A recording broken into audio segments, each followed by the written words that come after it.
పొగ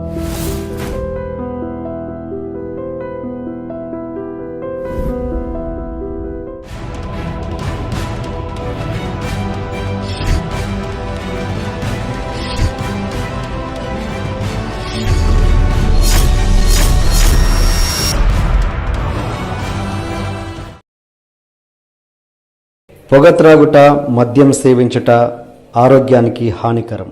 సార్ భరద్వాజ్ గారు నమస్తే. సార్ మనం ఇంకా మీ ఇంటర్వ్యూస్ చాలా వచ్చాయి, ఇంకా మనం మీ రెగ్యులర్ క్వశ్చన్స్ కాకుండా డైరెక్ట్ క్వశ్చన్స్కి వచ్చేద్దాం. ఏంటంటే మీరు ఇంతకుముందు ఇరిగేషన్ డిపార్ట్మెంట్లో పనిచేశారు, అంటే దాని తర్వాత మీరు ఏదో ఇండస్ట్రీ మీద మోస్తూ వచ్చారు. వచ్చిన తర్వాత వచ్చాక మీరు ఎందుకు వచ్చారో బాబు ఇండస్ట్రీకి, ఇరిగేషన్లో ఉంటే బాగుండేది కదా అని ఎప్పుడైనా అనిపించిందా? అంటే ఇక్కడ ఇండస్ట్రీ వదిలి ఇక్కడ వచ్చాక నిజంగా అది వదిలి వచ్చినందుకు ఏమన్నా సాధించాం, నిజంగానే మనం అనుకున్న కోరిక తీరింది అని నిజంగా మీరు సాటిస్ఫైడా? లేదు, అంటే my life is full of accidents ఒక రకంగా చెప్పాలంటే. ఎందుకంటే సినిమాల్లోకి రావటం యాక్సిడెంట్, సినిమాల్లోకి రావటం యాక్సిడెంట్ అయినాక అట్లీస్ట్ సినిమాలు అంటే నాకు సినిమాలు చూడటం చాలా ఇష్టం. మొదటి నుంచి రోజుకు 2-3 సినిమాలు చూసేవాడిని అంతకుముందు కూడా, సినిమాల్లోకి రాకముందు కూడా. బట్ సినిమా తీయటం అనే దాని మీద ఇంట్రెస్ట్ లేదు. ఫాదర్ ప్రొడ్యూసరు, బ్రదర్ డైరెక్టర్ అయినా కానీ ఎప్పుడు నేను షూటింగ్లో కూడా పోయేది లేదు. కానీ అనుకోకుండా ప్రొడ్యూసర్ని అయ్యాను. ప్రొడ్యూసర్ని అయినప్పుడు మాత్రం అనుకునేవాడిని ఇట్లా కాదు, సినిమాలు ఇలా తీయాలి అలా తీయాలి అనుకుంటూ ఉండేది. But I don't think except but for 1 or 2 films నేను 30 సినిమాలు చేశాను. బట్ ఫర్ 1 or 2 ఫిల్మ్స్ మిగిలిన సినిమాలు నేను అనుకున్నట్టు, నేను సినిమాల్లోకి వచ్చినప్పుడు ఉన్న యాంబిషన్ తీరిందని నేను అనుకోను. నా కోరిక అయితే తీరలేదు ఆ రకంగా. అంటే సినిమా ఎలా ఉండాలి, ఎలా తీయాలి అనుకుంటానో అలా తీయలేకపోయాను. వేరియస్ కండిషన్స్, ఇప్పుడు దానికి రీజన్స్ చెప్పి తప్పించుకోవడానికి ప్రయత్నం చేయటం అనవసరం, కానీ బట్ డెఫినెట్గా తీయలేదు. బట్ యాక్సిడెంటల్గా అంటే సినిమా తీయటం అయితే ఏదైతే ఉందో, సినిమా తీసి నేను ఒక పాపులర్ టెక్నీషియన్ గాను, పాపులర్ ప్రొడ్యూసర్ గాను అవ్వలేకపోయినా పాపులర్ సినిమా పర్సనాలిటీగా అయ్యాను. అది యాక్సిడెంట్. అంటే నాకు తెలియకుండా ఈ ట్రేడ్ యూనియన్లోకి వచ్చి ఈ వర్కర్స్ ప్రాబ్లమ్స్లోకి దూరి, అండ్ ఫార్చునేట్గా I could solve few problems, I could achieve something for the workers. So that way డెఫినెట్గా I'm satisfied to some extent, not to the full extent. But అంటే మీరు డైరెక్టర్గా సక్సెస్ అవ్వడానికి మళ్ళీ ఇప్పుడు గతంలో జరిగిన ప్రాబ్లమ్స్ గుణపాఠంగా నేర్చుకుని మళ్ళీ ఒక మంచి సినిమా తీయాలనే ప్రయత్నం మళ్ళీ ఇంకా చేసే ఉద్దేశం ఏం లేదా? అంటే జనరేషన్ మారిపోయింది, ఇప్పుడు టెక్నాలజీ మారిపోయింది, జనరేషన్ మారిపోయింది. ఇప్పుడు ఏదో మనం చించేసి చేద్దాం, పోటీ పడదాం అనేది లేదు. అంటే ఫిలిం వ్యూయింగ్ కూడా మారిపోయింది, చూసేవాళ్ళ పద్ధతి కూడా మారిపోయింది, వ్యూవర్షిప్ కూడా మారిపోయింది. సో వాళ్ళ క్యాటర్ అయ్యేటట్టు నేను వ్యూవర్గా నాకు I like that particular content, ఇప్పుడు వస్తున్న content as a viewer. But as a maker I don't like that content to make. So నేను ఏదో కావాలనుకుంటా, సోషల్ ప్రాబ్లం కావాలనుకుంటే సోషల్ ప్రాబ్లం ఇప్పుడున్న పరిస్థితుల్లో చాలా తక్కువ, మనం చెప్తే చూస్తారు అనేది చాలా తక్కువ. బట్ ఫర్ శ్రీమంతుడు ఈ మధ్య వచ్చిన సినిమాల్లో ఇంకే సినిమాల్లోనూ సోషల్ కంటెంట్తో నీకు ఎంటర్టైన్మెంట్ ఇచ్చిన సినిమా లేదు, వచ్చి ఆడిన సినిమా లేదు. అంటే అలానే ఎందుకు అనుకుంటారు? ఇప్పుడు బజరంగ్ భాయ్జాన్ కావచ్చండి, అదండి అవి కంటెంట్ హిందీలో వదిలేండి, హిందీలో రెగ్యులర్గా మంచి సినిమాలు వస్తూనే ఉన్నాయి.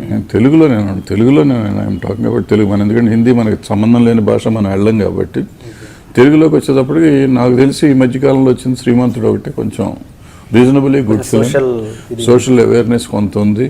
ప్లస్ రెగ్యులర్గా రన్ అరౌండ్ ద మిల్ కథ లేదు, యాక్షన్ ఫైట్లు పాటలు అని రెగ్యులర్ రొటీన్ కాకుండా టోటల్గా డిఫరెంట్ దీంట్లో ఒక స్కీమ్లో వెళ్ళాడు. హీరో హీరోయిన్ల పాటలు, పిచ్చి పాటలు ఉండవు దాంట్లో, ఏది ఉండదు. కొంచెం somehow I like that film. అంటే కొంచెం డిఫరెంట్గా ఉంది. అలానే ఎందుకు అనుకుంటారు? ఇప్పుడు మీరు బాగా ప్రజెంట్ చేస్తే డెఫినెట్గా ఎటువంటి సినిమా అయినా చూస్తారనడానికి, ఇప్పుడు శ్రీమంతుడు అలా తీశారు కాబట్టి చూశారు డెఫినెట్గా. బట్ శ్రీమంతుడు అలా తీశారు కాబట్టి చూశారని మీరు అంటున్నారు, నేను ఒప్పుకుంటుంది. బట్ శ్రీమంతుడు మహేష్ బాబు లేకపోతే ఆ సినిమా చూస్తారా? నాకు I have my own doubts. Okay, Mahesh బాబుకున్న ఇమేజ్తో మీకు ఆ సినిమా అడ్వాంటేజ్ వచ్చింది.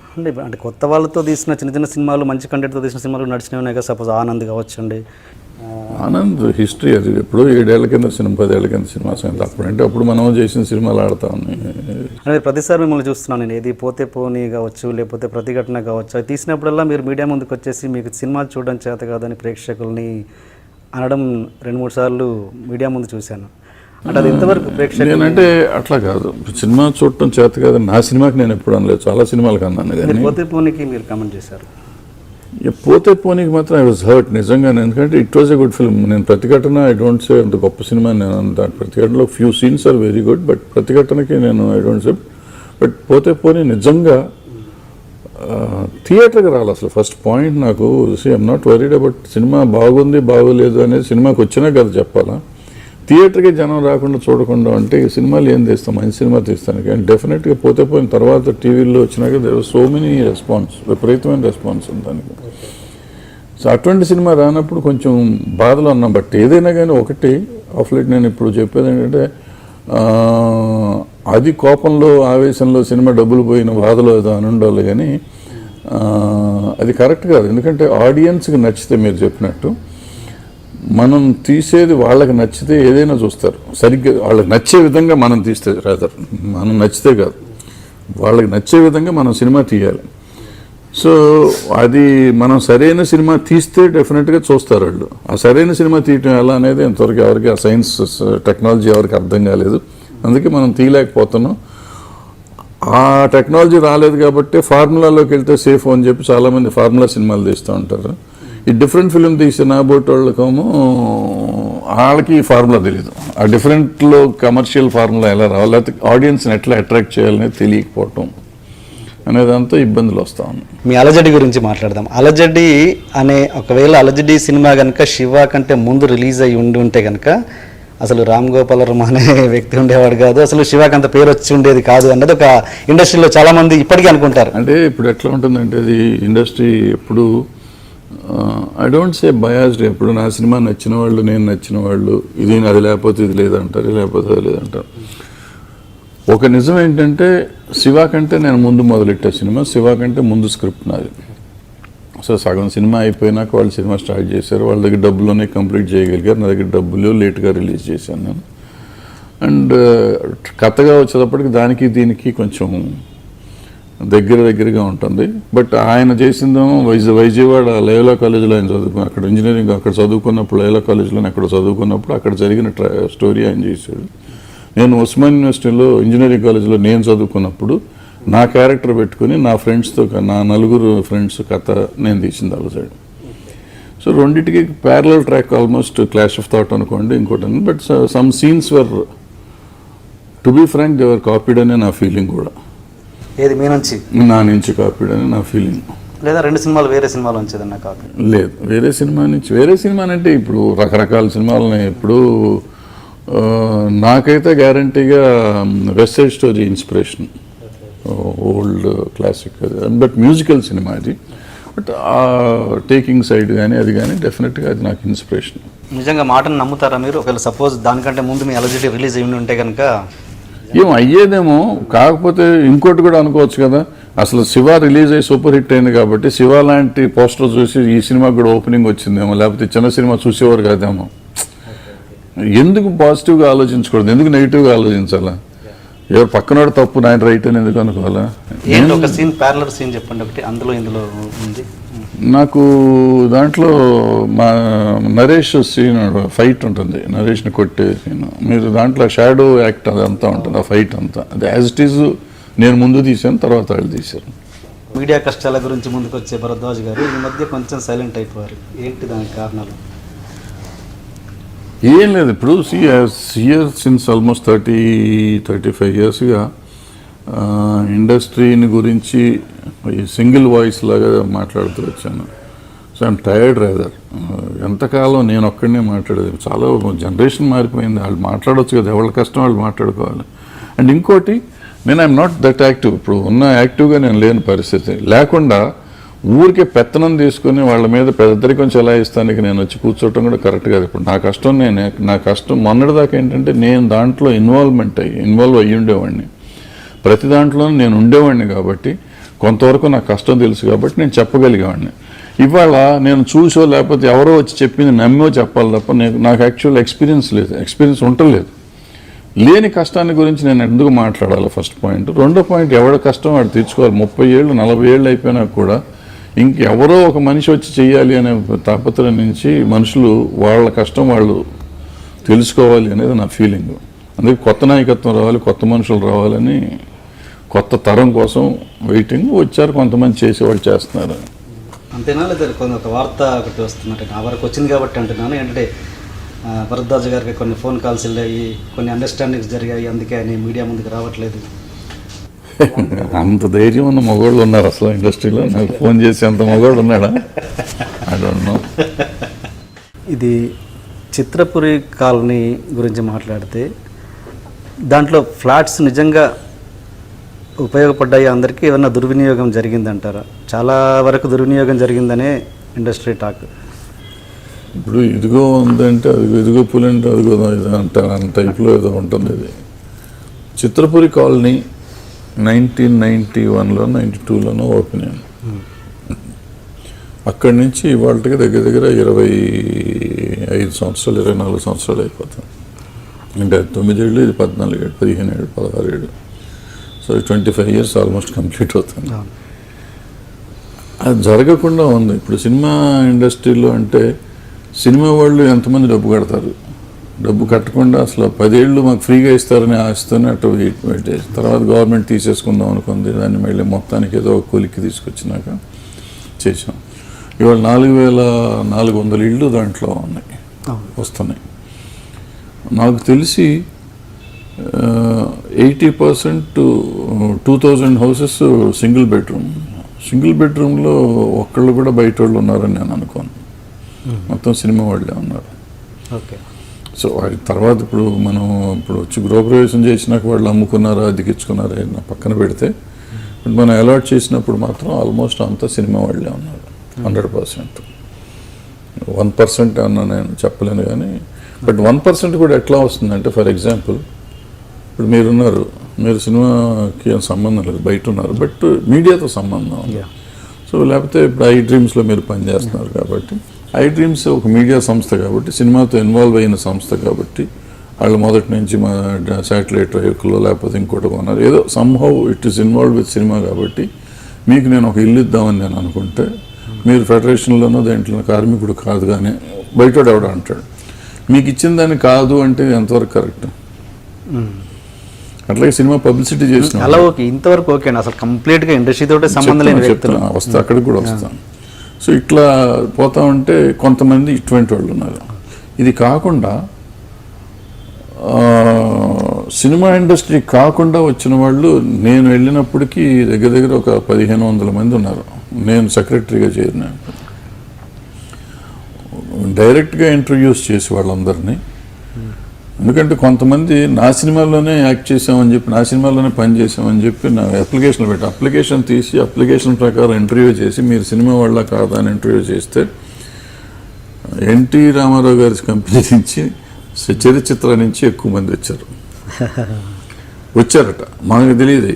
సో నేనే ఇంటర్వ్యూ చేస్తే వాళ్ళు వచ్చి మీ స్వర్ణక్కలో యాక్ట్ చేశాం సార్, మీ అనలా స్వర్ణక్కని భరద్వాజ్ గారి సినిమాలో యాక్ట్ చేశాం సార్ అన్నారు. భరద్వాజ్ మీకు తెలుసా అన్న. తెలుసు సార్, మేము యాక్ట్ చేశాం కదా, నేనే కదా భరద్వాజ్ అని ఎదురుకుండా మాట్లాడుతా, నాతోనే మాట్లాడతా, నేనే కదా మీరా సార్, అది సార్, ఇది సార్ అంటున్నారు. సో అట్లా సెలెక్ట్ చేసి తీసేసాం చాలామంది. చాలామందిని తీసి 1500 మందిని తీసి డబ్బులు ఇచ్చి రిటర్న్ ఇచ్చేసాం, పేమెంట్స్ కూడా ఇచ్చాం అప్పట్లో. ఎందుకు అవుతుందంటే వీళ్ళంతా దొంగలు వచ్చిన వాళ్ళు కొంతమంది అట్లా పోయారు, మన వాళ్ళు అనే వాళ్ళేమో డబ్బులు కట్టరు.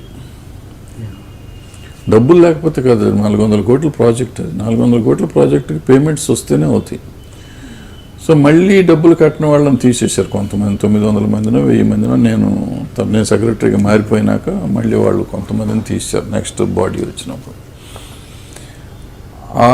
ఆ తీసేసిన వాళ్ళని ఫిలప్ చేసినప్పుడు కొంత నాన్ మెంబర్స్ అంటే officially speaking they are also members. ఎందుకంటే వాళ్ళు ఏదో ఒక యూనియన్లో చేరినాకే ఇక్కడ వస్తుంది. బట్ వాళ్ళని చెక్ చేయటం మొదలెడితే నాన్ మెంబర్స్ అవుతారేమో. Legally they are members, but బయట మనం మాట్లాడటానికి మెంబర్స్ కాకుండా ఉంటారు. అట్లాంటి వాళ్ళు కొంతమంది ఉన్నారు. బట్ ఆ డబ్బుతోనే అది కంప్లీట్ అయింది. ఓకే. ఇప్పుడు ఒక 500 మందో 600 మందో బయట వాళ్ళు ఉన్నారు అనుకున్నాం. ఎవరైతే డబ్బు ఇచ్చారో ఆ డబ్బుతో 3,000 మంది 4,000 మంది వాళ్ళ ఇంటి వాళ్ళు అయ్యారు. 20 సంవత్సరాల నుంచి జరగని ప్రాజెక్ట్ ఒక ప్రాజెక్ట్ జరిగింది.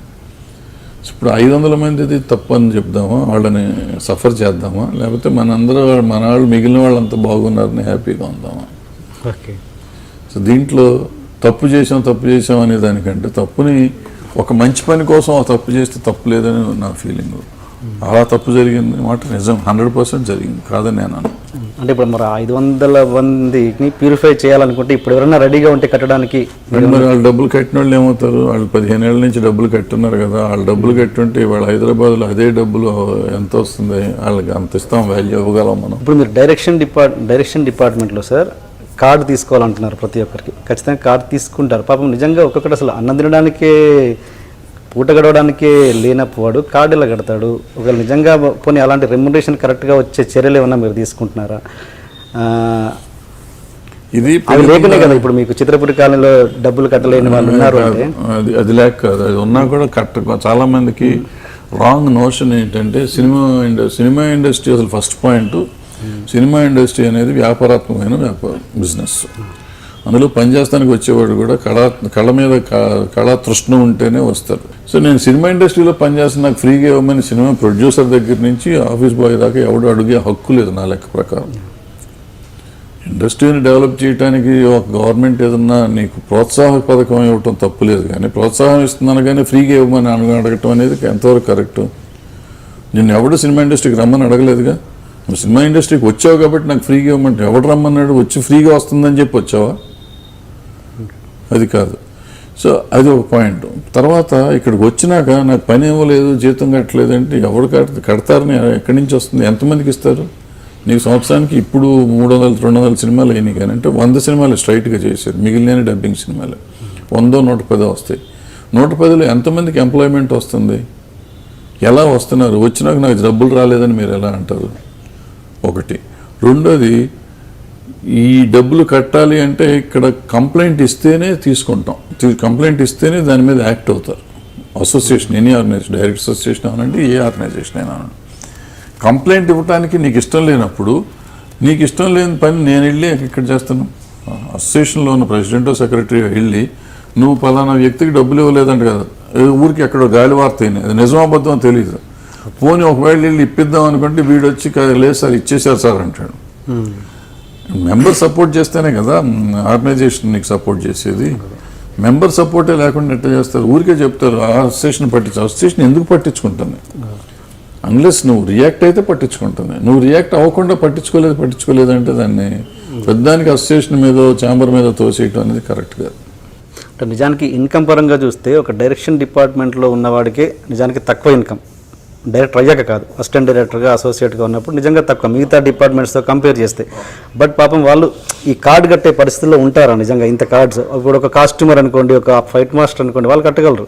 బట్ వాళ్ళకు మరీ వసూలు చేసుకుంటారు, దగ్గరుండి మరీ వసూలు చేసుకుంటారు. ఏది ఫైటర్స్ కావచ్చు లేదా డాన్సర్స్ కావచ్చు, వాళ్ళు ముందు కట్టాలి కదా, దేనికైనా ముందు కట్టాలిగా. బట్ వాళ్ళకి ఒక గ్యారంటీ ఉంది, ఖచ్చితంగా వస్తుంది. బట్ ఒక అసిస్టెంట్ డైరెక్టర్ మీరు గ్యారంటీ ఇవ్వగలరా? ఉండదు, గ్యారంటీ లేదు, దేనికి గ్యారంటీ లేదు. ఇప్పుడు అట్లా అనుకుంటే ఫైటర్కి కానీ కాస్ట్యూమర్కి కానీ పని వస్తుందని గ్యారంటీ ఎవరు ఇస్తారు? పని వస్తే మీకు డబ్బులు వస్తాయని. అసిస్టెంట్ డైరెక్టర్ అలాంటి వాడు చేసినప్పుడు డబ్బులు వస్తాయని గ్యారంటీ లేదుగా. కొన్నిటికి ఉండదు, కొన్నిటికి ఉంటుంది కదా. అక్కడ ఉంటుంది, అక్కడ ఉంటే ప్రాబ్లం అనేది అన్ని చోట్ల ఉండేది లేదు సార్. అంటే వాళ్ళు ఖచ్చితంగా వస్తుంది కదా సార్, వాళ్ళకి డాన్సర్స్కి కానీ వీళ్ళకి కానీ ఖచ్చితంగా ఎంతో కొంత రూపాయో ₹1 వస్తుంది. బట్ ఈ అసిస్టెంట్ డైరెక్టర్ గ్యారంటీగా వస్తున్న ఇదైతే లేదు. అది నేను అంటున్నాను. కార్డు పాపం వాళ్ళు కట్టే పరిస్థితిలో ఉంటారా అన్నది నా క్వశ్చన్. అంతే. ఉండరు, 100% ఉండరు. కానీ కార్డు కట్టలేని వాళ్ళు ఎందుకు వస్తున్నారు? ప్యాషన్తో వస్తున్నారు. అంతే. అందరూ ప్యాషన్తో వస్తున్నారా? నిజం చెప్పండి, ప్యాషన్తో వస్తున్నారనే మాట నిజమైతే అసోసియేషన్స్ అన్నింటిలోనూ డబ్బులు తీసేయించదాం. ఇప్పుడు నేను చెప్తాను, కొన్ని అసోసియేషన్స్ ఉన్నాయి 3 లక్షలు ప్రొడక్షన్ బాయ్స్ అసిస్టెంట్స్ యూనియన్లో ₹3 లక్షలు ఏదో తీసుకుంటున్నారు.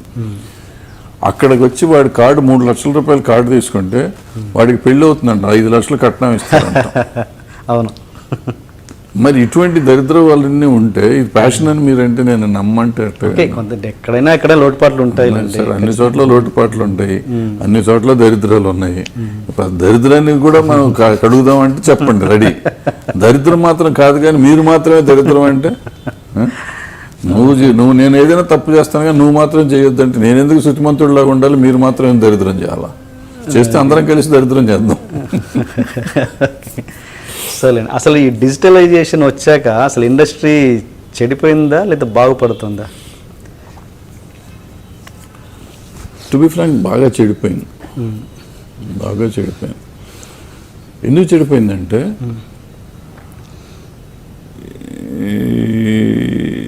రామ్ గోపాల్ వర్మతో చెడిపోయింది నిజం చెప్పాలంటే. ఏ రామ్ గోపాల్ వర్మ అయితే తెలుగు సినిమాని తలెత్తుకునేలాగా చేశాడు, ఏ రామ్ గోపాల్ వర్మ అయితే తెలుగు సినిమాకు ఒక స్టైల్ ఇచ్చాడు, ఏ రామ్ గోపాల్ వర్మ అయితే తెలుగు సినిమాలో ఒక హాలీవుడ్ టచ్ ఇవ్వగలిగాడు, తెలుగు సినిమా గౌరవాన్ని కాపాడాడు, ఆ రామ్ గోపాల్ వర్మ ఈ టెక్నాలజీ 5 లక్షలకి 2 లక్షలకి 50,000కి తీయొచ్చు, ఏదో అది గోప్రోతో తీయి లేకపోతే ఇంకో దాంతో తీయి అనేది పిచ్చి ఐడియాలన్నీ ఇచ్చి వీళ్ళందరికీ చెప్తే నిజం అనుకునే వీళ్ళు. అంటే రామ్ గోపాల్ వర్మ చెప్పాడు కాబట్టి కరెక్ట్ అనుకునే ఫీలింగ్తో ప్రతివాడు సినిమా తీసి అది రిలీజ్ అవ్వలేదు, ఛాంబర్ మోసం చేసిందో లేకపోతే సురేష్ బాబు థియేటర్లు ఇవ్వలేదో ఇట్లా చెప్పటాలు మొదలెట్టేసి నువ్వు తీసే సినిమా ఏంటి, సినిమా క్వాలిటీ ఏంటి, ఆ సినిమాకి రిలీజ్ ఆడియన్స్ చూసే అంత ఉందా లేదా అని ఆలోచించడం మానేసి సినిమాలు తీయటం మొదలెట్టేశారు. ఆ సినిమాలు రావటం వల్ల ఇవాళ రోజు పేపర్లోనో టీవీలోనో ఎవడో ఒకటి పని పాట లేని వాళ్ళు ఒక స్టేట్మెంట్ ఇచ్చేయటం, థియేటర్లు ఇవ్వలేదనో లేకపోతే ఇంకోటనో ఛాంబర్ పట్టించుకోలేదనో ఇవ్వటం. ఒక రీజనబుల్ ఫిలిం తీశాను నేను అని ధైర్యంగా గుండె మీద చేసుకుని చెప్పే మనుషులు ఎవరైనా ఉంటే టెక్నాలజీ పనికి వస్తుంది. టెక్నాలజీని వాడుకుంటే డెఫినెట్గా బాగుంటుంది. టెక్నాలజీ డెఫినెట్గా దానివల్ల చాలా అడ్వాంటేజెస్ వచ్చినాయి. ఈ డిజిటల్ టెక్నాలజీ వచ్చినాక సినిమా ఇండస్ట్రీకి కొంత లాభం ఉంది, ఏది టెక్నికల్గా లాభం ఉంది. బట్ ఈ టెక్నాలజీని మిస్యూజ్ చేసే వాళ్ళ వల్ల మాత్రం ఇండస్ట్రీకి నష్టం అవుతుంది. This lot of misuse of the technology by the public, దానివల్ల ఇండస్ట్రీ నష్టపోతుంది. ఇప్పుడు నిజంగా వీళ్ళంతా వచ్చే వాళ్ళంతా ప్రొడ్యూసర్స్ కావచ్చు, వీళ్ళంతా రిజిస్ట్రేషన్ అవుతున్నారండి? అంటే ప్రొడ్యూసర్ కౌన్సిల్ కావచ్చు, డైరెక్టర్ కౌన్సిల్ అందరూ అవుతారు. అన్ఫార్చునేట్ ఏంటంటే వీడు 5 లక్షలకు సినిమా తీసేవాడు మెంబర్షిప్ తీసుకుంటున్నాడు, 50 కోట్లకు 100 కోట్లకు తీసేవాడు మెంబర్షిప్ తీసుకుంటున్నాడు. ఈ 5 లక్షల వాడికి ఛాంబర్ కానీ కౌన్సిల్ కానీ ఎక్కడుందో తెలియదు, ఈ 50 కోట్లు తీసుకునే వాడికి తెలియదు. వాడు మేనేజర్కి డబ్బులు ఇచ్చి చేసామంటారు. ఓకే, ఇంత దరిద్రపు సిచ్యువేషన్. ఎందుకు వెళ్ళరు వీళ్ళు అనేది నాకు ఇంతవరకు అర్థం కాల. ఆ అసోసియేషన్కి వెళ్ళి వీళ్ళు మెంబర్షిప్ చేరటానికి వీళ్ళకి అంత ప్రెస్టేజ్. ఇప్పుడు I'm going to the member of that organization అన్నప్పుడు I have to go to that organization. నేను వెళ్తానికే ఇబ్బంది, సిగ్గుపడతారో మరి ఏంటో తెలియదు, ఎవరో మేనేజర్కి ఇచ్చి పంపిస్తారు. ఇలా బతుకంత మేనేజర్ల మీద బతికారు వెళ్ళా ఉన్నా, ఎవరి కాళ్ళ మీద వాళ్ళు బతికినోళ్లే కదా. అట్లా కాకుండా మేనేజర్కి ఇస్తారు. ఏంటో కొత్త రూల్ పెట్టొచ్చు కదండి, ఓటు హక్కు లాగా మీరు కూడా ఒక కొత్త రూల్ పెట్టొచ్చు కదా. ఎట్లా? అదే డైరెక్టర్ మెంబర్ ఎవరైతే ఉన్నారో వాళ్ళే రావాలి. చెప్తాం, వాళ్ళు రారు, ఎందుకు రావాలని అడుగుతున్నారు, అది కూడా చెప్తాం. అయిపోయింది, కోరిక కూడా తీరిపోయింది. అప్పటికి ఇంటర్వ్యూస్ చేస్తూ ఉంటారు, అఫిషియల్గా డైరెక్ట్గా రమ్మని ఇంటర్వ్యూస్ చేస్తారు. వచ్చాడు ఇంటర్వ్యూ చేసి వెళ్ళిపోతాడు. ఆ రోజు వచ్చి వీళ్ళ ఫోన్ చేస్తాడు, సార్ నేను పోవాలన్నా సార్ మీరు చెప్పండి సార్ అంటే. ఇది ఎక్కడ పోయిరారాదు ఒక రోజు అంటే, లేదు సార్ పని ఉంది సార్. ఏం పని ఉండదు అక్కడ. నిజంగా అంటే ఆడియన్స్కి ఒక డౌట్, అసలు చిరంజీవి గారికి మీ మధ్య అసలు ఇప్పుడున్న సంబంధం ఎలాంటిది? అంటే ఇది మీకు రెగ్యులర్ క్వశ్చన్ అయి ఉండొచ్చు. అంటే దీంట్లో సంబంధం ఉండడానికి ఏముంది? చిరంజీవి నేను ఒకప్పుడు క్లోజ్గా ఉన్నమాట నిజం. తర్వాత ఎవరి దారిని వాళ్ళు బతుకుతున్నాం, ప్రాబ్లీ కలిసినప్పుడు బాగానే ఉంటాం.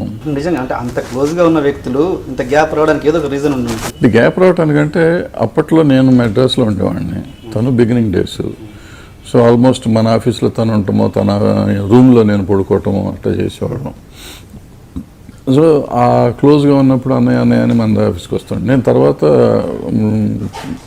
ఫైనాన్షియల్ ప్రాబ్లంతో నేను అక్కడి నుంచి వచ్చేసి ఇక్కడ జాబ్లో జాయిన్ అయిపోయాను. సో 4-5 years 10 years గ్యాప్ వచ్చేసింది. తర్వాత ఇక్కడ నేను ప్రొడ్యూసర్గా మళ్ళీ కంటిన్యూ అయ్యాను, మళ్ళీ లేట్గా స్టార్ట్ చేసి 4 years 5 years గ్యాప్ ఇచ్చి మళ్ళీ ప్రొడ్యూసర్గా స్టార్ట్ అయ్యాను. సో ఈ 4-5 years గ్యాప్ ఆయన మెడ్రాస్ నేను హైదరాబాద్ ఉండేటప్పటికి కాంటాక్ట్స్ కూడా పెద్దగా లేవు. సో ఆ తర్వాత పెద్ద నేను ఎప్పుడు తన సినిమా చేయమని అడగలేదు, బట్ ఎప్పుడు కనపడ్డా ప్రేమగా మాట్లాడతాడు, బాగానే ఉంటాడు. బట్ డెఫినెట్గా ఒక ఇమేజ్ వచ్చినాక ఒక ఆర్టిస్ట్కి ఆ పాత ప్రేమలో అయ్యి ఉండటం కొంచెం కష్టం ఉంటుంది. సో దాన్ని మనం డైజెస్ట్ చేసుకోవాలి. సో నన్ను కనపడగానే అన్నయ్య అని వాటేసుకుని ఇంతకుముందు నా తమ్ముడు చిరంజీవి కాదని నేను అనుకోవటం కొంచెం ఎక్కువ కోరుకోవటమేమో, బట్ అదర్వైజ్ బాగానే ఉంటాడు. మరి మీరు ఎందుకు ప్రతిసారి ఏ టాపిక్ వచ్చినా చిరంజీవి గారిని టార్గెట్ చేసి మాట్లాడుతుంటారు? అంటే వేరే హీరోల గురించి ఎప్పుడు మాట్లాడిన సందర్భం అయితే లేదు, అక్కడ తప్పు ఉంది. నేను చిరంజీవిని యాజ్ అన్ యాక్టర్గా ఎప్పుడు తిట్టలా. నేను చిరంజీవిని యాజ్ యాక్టర్గా కూడా తిడతాను. ఎప్పుడు తిడతానంటే స్టాలిన్ లాంటి సినిమా చేసి దాంట్లో అండర్ గార్మెంట్ని గురించి మాట్లాడితే తన క్యారెక్టర్, అందుకని తన ఇమేజ్ అంత పెరిగిపోయినాక తను మాట్లాడకూడదు. నా పాయింట్, మున్నాబాయ్ ఎంబీఎస్ లాంటి సినిమాని తెలుగులో రీమేక్ చేస్తానంటే ఆకలేస్తే అన్నం పెడతా అలాంటి పాట పెట్టకూడదు. అంటే తనకి ఇమేజ్ వచ్చేసింది. చిరంజీవి అనేవాడు చిరంజీవి చిటికేస్తే నడుస్తుంది. చిరంజీవి 1 to 10 ఆ రోజుల్లో. చిరంజీవి ఏది చెప్తే అది నడిస్తే అంత ఇమేజ్ వచ్చినాక చిరంజీవి ఈ సినిమాల్లో సోషల్గా ఇర్రెలవెంట్ పనులు చేయకూడదు, తప్పుడు పనులు చేయకూడదు అనేది నా feeling. And as a industry మనిషిగా లేకపోతే సమాజంలో ఎంతో కొంత బాధ్యత ఉన్న మనిషిగా చిరంజీవి నాకు చిన్నప్పుడు ఒకప్పుడు ఆప్తుడుగా నేను కోరుకునేది తప్ప నేను దీంట్లో చిరంజీవి మీద అసహ్యము, చిరంజీవి మీద కోపము కాదు. ఇది చిరంజీవి మంచి కోరటమే. అయితే ఏంటంటే ఇవాళ ఉన్న పరిస్థితుల్లో నేను చిరంజీవి దగ్గరికి వెళ్ళి కలవటం కూడా కష్టమే.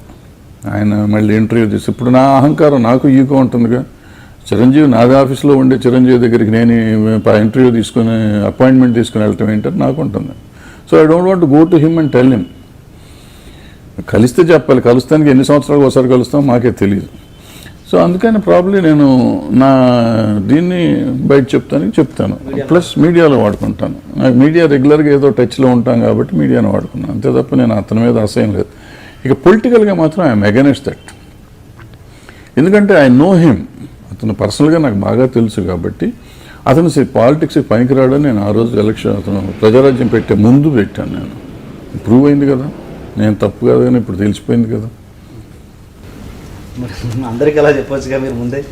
ఏది అందరికి నాకు తెలియదు కదా. అందరూ ఇప్పుడు నాకు పరిచయం ఉన్న మనిషిని గురించి నేను మాట్లాడగలను కానీ పరిచయం లేని మనుషుల గురించి పొలిటికల్గా అతను సక్సెస్ కాదన్నారు. సపోజ్ వేరే హీరోలు వేరే నటులు కూడా చాలా మంది ఉన్నారు, వాళ్ళు సక్సెస్ అన్న వాళ్ళతో నాకు సత్సంబంధాలు లేవు కదా. ఇప్పుడు నేను చెప్తున్నా అతను నేను సొంత అన్నదమ్ముల్లాగా మెలిగిన వాళ్ళం కాబట్టి నా మనిషిని గురించి నేను మాట్లాడగలను కానీ బయట వాడిని గురించి నేను మాట్లాడతాను కరెక్ట్ కాదు. సో మా ఇద్దరి మధ్య స్పర్ధలనే ఫీల్ అవ్వచ్చు మీలాంటి వాళ్ళు, లేదంటే అతను కూడా ఫీల్ అయ్యాడో నాకు తెలియదు కానీ అటువంటిది నాకు తెలిసి అతను కూడా ఫీల్ అయ్యి ఉండడు. అన్నయ్య ఎప్పుడు ఇట్టగా మాట్లాడతాడులే అనుకుని ఉండొచ్చు కూడా మనసులో, బయటపడి ఉండకపోవచ్చు. జనాలకు ఎవరికి తెలియదు. మీరు మీడియా వచ్చేంత వరకు జనాలకు కూడా ఎవరికి తెలియదు. మీకు మీరుగా చెప్తున్నారు తప్పించి ఎవరికి తెలియదు. బాజీ గారు సినిమాని తెలుగులో రీమేక్ చేశారు, వేటగాడు అని, రాజశేఖర్తో. ఆ సినిమాలో మిమ్మల్ని హీరో బాగా సఫర్ చేశారని, అసలు దాని అనుభవాలు ఏంటి చెప్పండి అసలు. ఇప్పుడు జీవితంలో కొన్ని తప్పులు చేస్తూ ఉంటాం. ఆ తప్పుల గురించి ఆలోచించడం కంటే తప్పులు చేయకుండా ఉండడానికి అది చేయటం బెటర్. వాటిని తలుచుకుని మళ్ళీ వాళ్ళని తిట్టుకుని అని అనవసరం కదా. అతని ఇష్టం. ఇప్పుడు ఒక ప్రాబ్లం సినిమా ఇండస్ట్రీలో ఏంటంటే ఎవరి క్యారెక్టర్ అయినా మనకు తెలిసిపోతుంది. అంటే మరీ కొత్తగా ఇవాళ నేను హీరోని ఇంట్రడ్యూస్ చేసిన రోజు వాడి క్యారెక్టర్ తెలియకపోవచ్చు, బట్ వాడు ఒక 10 సినిమాలు చేసినాక అతను కానీ ఆమె కానీ వాళ్ళ యాటిట్యూడు, వాళ్ళ బిహేవియర్, వాళ్ళు ఎలా ట్రబుల్ ఇస్తారు అనేది మనకు తెలిసిపోతుంటుంది. సో రాజశేఖర్ అనేవాడు అప్పటికి చాలా సినిమాలు చేశాడు. There is lot of discussion on him. తెలిసినాక నేను అతనితో సినిమా తీస్తాను, నా తప్పు అతను తప్పు. అతను వచ్చి నన్ను అడిగాడు, నిజమే అడిగాడు. బట్ ఏదో ప్రామిస్లు గేమిస్లో 3 months 4 months అన్నారు. ఇవన్నీ పక్కన పెడితే నేను దురాశకు పోయి అతనితో సినిమా తీయటం నా తప్పు. యాక్చువల్గా నేను శ్రీకాంత్తో చేయాలి సినిమా. అది సినిమా శ్రీకాంత్ ఓపెనింగ్. అది ఓపెనింగ్ ఉంటే ఇతను వచ్చి నన్ను అడిగితే నేను ఆ సినిమా అతనితో చేశాను. అంటే షూట్ చేశారు పాటు? లేదు, షూట్ చేయలేదు. యాక్చువల్గా షూటింగ్ చేయాలి నెక్స్ట్ మంత్, ఆ పైనలో ఇప్పుడు షూటింగ్ స్టార్ట్ చేయాల్సి ఉండింది. ఈ లోపల రాజశేఖర్ జీవితం నాకు అక్కడి నుంచి ఫోన్లు చేసి మీరు ఎట్లన్నా చేయండి సార్ అని అడిగితే చేస్తానన్న. అది మేజర్ బ్లండర్ నా కెరియర్లో మామూలు బ్లండర్ కాదు, నా కెరియర్ నాశనం చేసిన బ్లండర్.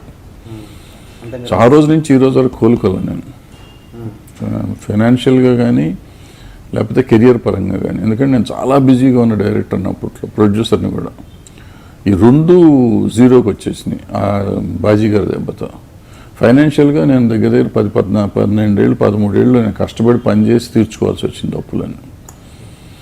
సో ఇక ఆ బ్లండర్ చేయటం అనేది మామూలు బ్లండర్ కూడా కాదు, పెద్ద బ్లండర్ చేసేసాం. ఇది దాని గురించి ఆలోచించి బాధపడి దానివల్ల కాదు. ఇప్పుడు అట్లీస్ట్ పోయిన అయిపోయింది, హ్యాపీగా ఉన్నాం. అతను చేశాడు, అతను అలాగే ఉంటాడని తెలిసినప్పుడు అతని దగ్గరికి వెళ్ళటం నా తప్పు. అతను నా దగ్గరికి వచ్చినా కానీ నేను అవాయిడ్ చేసుకోవచ్చు. నాకు విజ్ఞానం, నేను అప్పటికే 40 ఏళ్ళు దాటినాయి కదా. సో నా విజ్ఞానం నేను ఉపయోగించాల్సింది, నేను ఉపయోగించలేదు. విచక్షణ నాకు లేదు కదా, నేను ఇంకో వాళ్ళని తిడతాం అనేది తప్పు, కరెక్ట్ కాదు. అంటే ఎటువంటి ఇబ్బందులు షూటింగ్ అతను మామూలు లేట్గా వస్తాడు, అతను ఇష్టం వచ్చినప్పుడు వస్తాడు. అదే ఒకటే ప్రాబ్లం, దాంతో లేట్ అయిపోతుంది, మొత్తం అప్సెట్ అయిపోతుంది షూటింగ్. కాంబినేషన్స్ పోతాయి, స్ట్రెంత్ లేట్ అవుతూ ఉంటుంది షూటింగ్. నాకు తెలిసి ఒక్క సినిమాకే కాదుగా, రెగ్యులర్గా అదే నేను చెప్తున్నది. అంతకు ముందు చేశాడు, తెలిసి మళ్ళీ అతను పెట్టుకోవడం నా తప్పే కదా అంటున్నాను నేను. అతను అలాగే చేస్తాడు. నా ఒక్క సినిమాకే చేస్తుంటే అప్పుడు అతను తప్పు అనాలి. అతను అంతకు ముందు ఆల్రెడీ చేసి చాలా మందిని సఫర్ చేశాడని తెలిసినాక మళ్ళీ అతనితో పెట్టుకోవటం మన తప్పు కదా. మనకి చేయడు ఇంకోటి చేస్తాడు అనుకోవటం కూడా తప్పేగా. ఈ సినిమా ఫ్లాప్ తర్వాత మీరు అబ్రాడ్ వెళ్ళిపోయి సెట్ అయిపోయారని, అంటే ఇంకా కంప్లీట్ కంట్రీ వదిలేసి అంత సఫర్ అయ్యారని నిజమేనా? అంటే ఆ సినిమా పోయినాక అబ్రాడ్ వెళ్ళే అని డబ్బులు నిజం చెప్పాలంటే ఇక్కడే ఉన్నా. అబ్రాడ్ వెళ్ళే అంత సీన్ కూడా లేదు. దగ్గర ఒక 1 ఇయర్ ఆల్మోస్ట్ ఒక రకమైన అండర్ గ్రౌండ్ లాగా ఉన్నాం, బయటికి రాకుండా. అంటే అప్పులు బాధలు తట్టుకోలేము. సో చాలా ప్రాబ్లమేటిక్గా ఉండింది. అప్పట్లో ఎంత అండి ఆ బడ్జెట్, సినిమా బడ్జెట్? అప్పట్లో 2,60,00,000 ఎంత అయింది. అది 1,40,00,000 పోయింది. రీమేక్ రైట్స్ తీసుకుని అడిగితే ఒక ఓవర్ నైట్ 50 లక్షలు కావాలంటే తెచ్చిచ్చే వ్యక్తులు ఉన్నారు ఎవరన్నా? 50 లక్షలు కదా, 5 రూపాయలు ఇచ్చేవాళ్ళు కూడా లేరు. మరొకసారి అడిగి చూస్తే కదా మీకు తెలిసేది సన్నిహిత వ్యక్తులు. అడిగి అవసరాలు వచ్చినప్పుడు చాలా మందిని చాలాసార్లు అడిగి ఎవరు కూడా. మరి వాళ్ళు సన్నిహిత వ్యక్తులు ఎలా అవుతారు సార్? ఇప్పుడు ఎవరితోనూ మనకు శత్రువు, డబ్బులు ఇస్తేనే ఫ్రెండ్షిప్, డబ్బులు ఇస్తేనే మంచివాళ్ళు అనుకోవటం కరెక్ట్ కాదు. ఎందుకంటే వాళ్ళకు ఉండే కండిషన్ ఏదో ఉంటుంది, వాళ్ళ పరిస్థితులు ఏవో ఉంటాయి. ప్రాబ్లం వాళ్ళ దగ్గర నిజంగా లేదేమో, లేదంటే ఒకవేళ ఇచ్చినాక ఇప్పుడు తిరిగి ఎలా ఇస్తాడనే భయం ఉంటుంది. ఇప్పుడు డబ్బు పోగొట్టుకునే రోజులు కాదు మేము సినిమాలు చేసే రోజుల్లో. అంటే డబ్బును ఇప్పుడు ఫర్ ఎగ్జాంపుల్ చిరంజీవి అన్నారు కాబట్టి చెప్తున్నాం. చిరంజీవి నాకు ఫస్ట్ సినిమా చేశాడు, కోతలరెడ్డి చేశాడు. ₹1 ఇవ్వాలి సినిమాకి, ₹1 ఇవ్వాలి. సినిమా మొత్తం కంప్లీట్ అయిపోయింది. తర్వాత తను పెళ్లి జరుగుతుంటే పెళ్లికి తీసుకెళ్ళి నేను ₹10,000 ఇచ్చా. అది సినిమా అనుకోండి, పెళ్లి గిఫ్ట్ అనుకోండి. పెళ్లిలో కవర్లో డబ్బులు పెట్టి ఇచ్చాను నేను. సో నేను రెమ్యునరేషన్ ఇచ్చానా లేదా పెళ్లికి గిఫ్ట్ ఇచ్చానో తెలియదు అన్నమాట. మళ్ళీ నెక్స్ట్ సినిమా చేసాం, మొగుడు కావాలి చేసాం. సెకండ్ పిక్చర్కి నేను ఫోన్ చేసి, చిరంజీవి నాకు అర్జెంటుగా సినిమా చేయి, ఫిబ్రవరిలో స్టార్ట్ చేద్దాం. ఫిబ్రవరి వద్దనే మార్చి ఏప్రిల్లో పెట్టుకో, 15 days 20 days చేస్తాను. తర్వాత దానికి 47 days సినిమాకి, బాలచంద్ర గారి సినిమాకి యూరోప్ వెళ్ళి మళ్ళీ తిరిగి రాగానే మనం షెడ్యూల్ చేసుకున్నాం. మధ్యలో 1 month గ్యాప్ ఉంటుంది, తర్వాత కంప్లీట్ చేసుకున్నాను అన్నాడు. సరేలే అట్లాగే అన్నా. సో వచ్చేసి షూటింగ్ చేసాడు. 10 రోజులు అయినాక అన్న నేను యూరోప్ వెళ్తున్నాను కదా అన్న, డబ్బులు ఉన్నాయా అని అడిగాడు. చాలా పాపం డబ్బులు కావాలని అడగలేదు ఏ రోజు. అంటే అప్పుడు గబుక్కున ఒక 10,000 అంత తీసుకొచ్చి 10,000 ఇచ్చి పంపించాను నేను. సో అంటే ఆ రిలేషన్షిప్ ఎట్లా ఉండేది, డబ్బుతో ముడిపడి ఎప్పుడూ లేదు. నేను చిరంజీవిని తిట్టాను అంటారే, తిట్టిన వాళ్ళతో ఇట్లాంటి రిలేషన్షిప్స్ ఉన్నా చెప్పుకోవాల్సిన అవసరం ఉండదు మాకు. సో తర్వాత ఎప్పుడో వచ్చింది మళ్ళీ ఏదో, తర్వాత ఇల్లు కొంటున్నప్పుడు ఓ రోజు ఏమైనా డబ్బులు ఉన్నాయని ఓ రోజు ఫోన్ చేశాడు. అంటే అప్పుడు గబుక్కునేది అంటే 10,000 15,000 నా దగ్గర ఉంటే ట్రాన్స్ఫర్ చేసి. ఏ పీరియడ్ ఇది? 80s. తను మెడ్రాస్లో ఇల్లు కొన్నాడు, ఉండేది. ఆ ఇల్లు కొన్నప్పుడు ల్యాండ్ రిజిస్ట్రేషన్ ఏదో చెప్పాడు, నాకు గుర్తు కూడా లేదు. సంథింగ్ క్యాజువల్గా ఫోన్ చేశాడు పాపం. అది కూడా డబ్బులు ఇవ్వకపోతే, సినిమా రిలీజ్ అయిపోయింది, మొగుడుగాలు రిలీజ్ అయ్యి అప్పుడు చాలా రోజులు అయిపోయింది. మొగుడుగాలు రిలీజ్ అయిన చాలా రోజులకి ఫోన్ చేశాడు. హిట్ కూడా అయింది సినిమా అప్పటికి. హిట్ అయినా కూడా నేను డబ్బులు ఇవ్వలేదు ఇంకా. అతను ఫోన్ చేస్తే, క్యాజువల్గా ఫోన్ చేస్తే, అయ్యో హిట్ అయిన సినిమాకి పంపకపోతే ఎట్లా అని అప్పుడు గబుక్కొని పంపించాను. మీరిద్దరు ఈ మధ్య కాలంలో ఎప్పుడైనా ఎదురుపడ్డారా? ఇద్దరు కలిసా ఇప్పుడెప్పుడో ఒకసారి ఫంక్షన్లో కలిసాం అనుకుంటా, అక్కడెక్కడో శిల్పారామంలోనే అక్కడ కలిసి ఏంటి అప్పుడు ఇద్దరు ఎక్స్ప్రెషన్స్ ఏంటి? ఏం మామూలుగా ఉంటుంది అసలు అంతేనా? అసలు అంటే ఏంటి జస్ట్ హాయ్ అంతేనా లేకపోతే ఇంకేనా? ఏదో మాట్లాడుకుంటాం అయ్యి. అంటే మా ఇద్దరికి ఎట్లా ఉంటుందంటే ఈ జనంలో కలిసినప్పుడు చాలా ఇదిగా ఉంటుంది, అదే హాయ్ బాయిల్లో ఉంటుంది, ఏదో ఒక నిమిషం మాట్లాడుకోవటం. ఎందుకంటే జనం అతను చుట్టూ తిరుగుతూ ఉంటారు. సో ఇక నాకు వచ్చే నా జనం నాకు ఉంటారు, నాకంటే ఆయనకి ఎక్కువ ఉంటారు అనుకోండి, ఆయన మీద పడిపోతూ ఉంటారు. ఇప్పుడు అందుకని కొంచెం ఇదైపోతుంది. బట్ మధ్యలో రెండు మూడు సార్లు కొంచెం ఇద్దరం గంట 2 గంటలు మాట్లాడుకున్న సందర్భాలని గతాన్ని తడుచుకుంటా అంటే డెఫినెట్గా ఎలక్షన్స్ తర్వాతనా బిఫోర్ పార్టీలోకి వెళ్ళినా కూడా 1-2 సార్లు కలిసాం. ఏది మీరు స్టేట్మెంట్ ఇచ్చాక ప్రెస్ మీట్ పెట్టిన తర్వాత కూడా కలిసాం. తర్వాత కూడా మాట్లాడుకుంటా అంటే ఆ గతంలోకి వెళ్ళిపోతే ఇద్దరం చాలా హ్యాపీగా ఉంటాం. బట్ ఫస్ట్ 10-15 మినిట్స్ చిరంజీవి బిగుసుకుని ఉంటాడు. ఆ బిగుసుకోవటం పోయిన తర్వాత ఒరిజినల్ చిరంజీవి అంటే నాకు తెలిసిన చిరంజీవి బయటకు వచ్చాయంటే మా ఇద్దరికి నిజంగా ఎన్ని గంటలైనా కానీ అసలు తెలియదు. పాత ఎక్స్పీరియన్స్ అయితే ఆ రోజు అట్ట అయింది కదా, ఈరోజు ఇట్ట అయింది కదా అనుకుంటాం, చాలా హ్యాపీగా ఉంటాం. మరి ఆయన కూడా ఎప్పుడు మీడియా ముందు మీ గురించి ఎప్పుడు అంటే ఆ టాపిక్ ఎవరు అడగలేనట్టున్నారు, ఎవరు మీరు మాట్లాడినట్టుగా ఆయన ఎప్పుడు మీడియా ముందు ఎప్పుడు మాట్లాడలేదు. మంచి మాట్లాడలేదు, చెడు మాట్లాడలేదు, మంచి లేదు చెడు లేదు, ఏది మాట్లాడలేదు. మీరు చిరంజీవి గారి దగ్గర పవన్ కళ్యాణ్ గారి మీద కూడా మీరు ఏదో ప్రెస్ మీట్ పెట్టారు, ప్రెస్ మీట్ సంథింగ్ ఏదో మీడియా ముందు ఏదో ఆయన. నేను అది కాదు, నాకు చిరంజీవి దగ్గర నుంచి పవన్ కళ్యాణ్ దగ్గర నుంచి కూడా నేను అందరికీ చెప్పేది ఏంటంటే వీళ్ళు సూపర్ స్టార్స్, వీళ్ళు చిటికేస్తే రాష్ట్రం అంతా కదిలే పరిస్థితి ఉంది ఇద్దరికి కూడా. వీళ్ళు పార్టీలు పెట్టక్కర్లా, పొలిటికల్గా రావక్కర్లా, వీళ్ళు సమాజానికి ఏం కావాలో వీళ్ళు తలుచుకుని. ఇప్పుడు రాజ్కుమార్ గారు ఉన్నంతకాలం ఏ రోజు రాజకీయాల్లోకి రాలి, కన్నడ రాజ్కుమార్ గారు. బట్ ఆయన తలుచుకున్నదల్లా చేశాడు రాష్ట్రంలో. ఆయన ముఖ్యమంత్రి కాకపోయినా ముఖ్యమంత్రి కంటే ఎక్కువగా ఉండేవాడు. నేను ఆ స్టేజ్ కావాలి చిరంజీవి కానీ పవన్ కళ్యాణ్ కానీ అనుకునేవాళ్ళు నేను ముఖ్యుడిని. అది వాళ్ళు అర్థం చేసుకోకుండా దాన్ని ఇంకో రకంగా తీసుకుంటే దానికి నేనేం చేయలేను. ఏమవుతుందంటే వీళ్ళు రాజకీయాలు అంత దరిద్రం, అసలు నీచమైన రాజకీయం ప్రపంచంలో లేదు.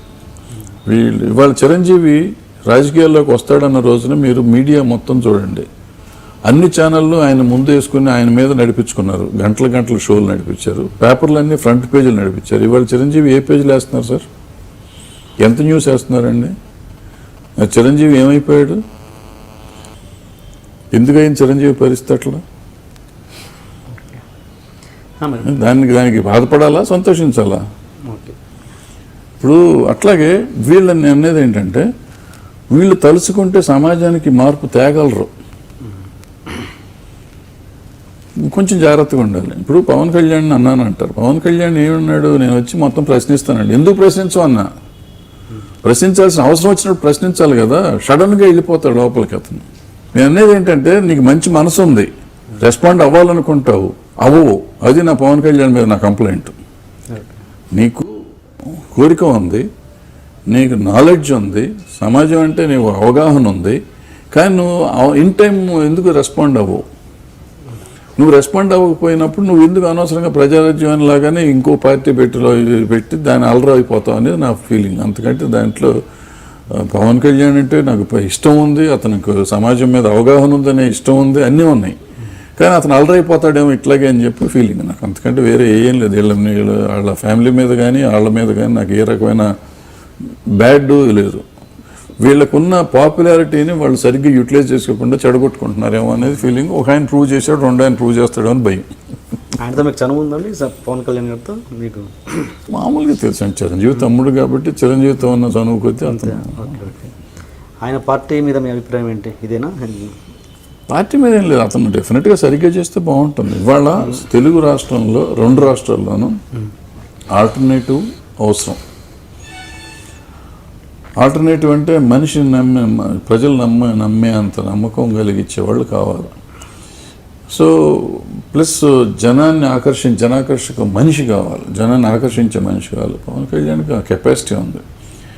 అయితే ఇట్లా దాగుడు మూతలు ఆడకూడదు ప్రజలతో, ప్రజల్లోకి రావాలి అతను.